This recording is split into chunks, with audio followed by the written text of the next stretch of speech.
Welcome. Today I've got a very quick hack if you're a Lightroom user, Adobe Lightroom, if you enjoy using vintage lenses especially. Vintage lenses such as this vintage collapsible Summicron are fantastic for their vintage rendering and extra character, but they do suffer from flare a lot of the time if you shoot directly at the sun, especially if you're using it without a lens hood as we have here. Now if you enjoy using like M cameras or rangefinder cameras the same as me, doesn't matter if it's film or digital. Unlike with mirrorless cameras where you've got an EVF and you see the flare like real time through the EVF, the electronic viewfinder, with an M camera or a rangefinder camera, because you're using the rangefinder window, not an EVF, you don't see the flare till afterwards. And so you can lose some of your favorite shots because it's a really heavy flare across maybe the model's face or whatever it is. Historically, if you lose a couple of photos for flare, there's not that much you can do about it. But on my recent trip with Toby and Thomas, I was sitting around the kitchen table late one night with Toby. We were talking stuff and we both had our laptops open, working away. And Toby's like, I think I've just found a magic trick to get rid of lens flare. He's like, watch this. And he shows me the picture that he'd shot. I think it was on a vintage Biotar lens when we were there on one of our Czech Republic model shoots. Shows me the before photo, heavy flare band across the face of the model, pretty much unusable image. He presses the button, shows me again, is like, check this out, no flare, the whole flare had completely gone. Okay, let me show you some examples in Lightroom. So here's a before photo. You'll see this in a video coming soon if you can't guess what lens it is from the flare. So before and then after. Show you another one, this time with a reflection. So Toby photo bombing my photo down here using the same tool, and it's gone. Obviously it's not quite clean, but you could clean that up with a clone tool, super easy. Show you a few more examples. So again, same lens, super heavy flare. I like flare, but maybe a bit too strong, and I'm sure the subject would prefer it, Toby in this case, would prefer it with less flare or no flare, less flare. So how am I doing this? Oh, there's another one as well, for example. Thomas now with and without, or with less. So how am I doing it? So if we go back to, let's go to this one.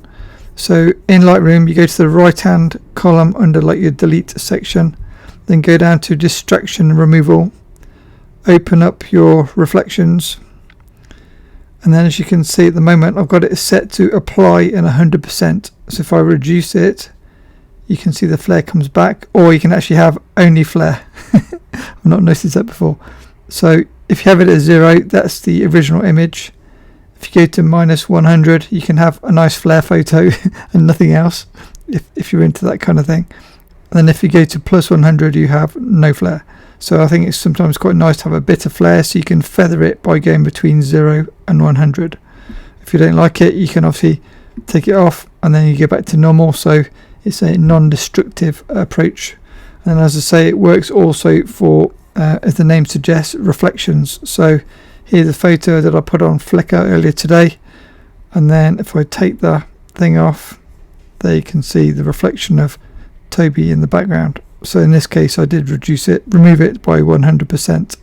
So that's how you use this tool in Lightroom, and I say in the delete section. Amazing. And yeah, it's going to be particularly useful for lenses like this that flare really easily and maybe a bit too much for certain images.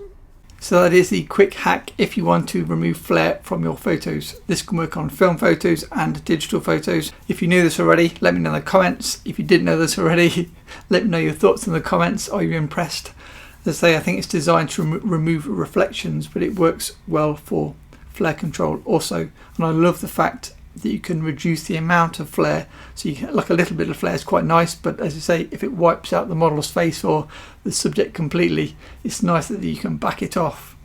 I tried it with various photos and it's not 100% kind of foolproof in terms of it will work most of the time, but I did find a few photos where the AI did its thing. It didn't quite give you the final photo looking like the original photo. It kind of messed it up a bit. But to the most part, it's a really good fix from Adobe. So I think this is a useful thing to have, as I say, especially if you enjoy using more interesting vintage lenses, and especially uncoated vintage lenses like this vintage Summicron. Without a hood, this will flare super easy. Can be great if you use it creatively, and most of the time I guess another quick hack, if you enjoy using vintage lenses and you've got multiple cameras, I would recommend using your vintage lenses on your mirrorless camera with an EVF, or your M10, M11 with the electronic viewfinder, because then you can work the flare real time with your models and get that pop of flare just past the face or through the hair. Where with the M cameras, the frustration for me is I don't see it till afterwards, so it's a bit more hit and miss, and I'm not using the flare for my like creative control. It's just like, is it in the photo, is it not in the photo? So that's why I use my like SL2S more than my M cameras, or one of the reasons for model photography. Big thanks to Patreon Toby, who showed me this trick. He was the smart photographer who found this. I didn't even notice, and I didn't even look for it, to be honest. And thanks also to my sponsors for YouTube, my amazing patrons. They're the ones that support me to allow me to make these videos. Please like this video and share it with your photography friends to help a wider population of photographers, and hope to catch you in the next video.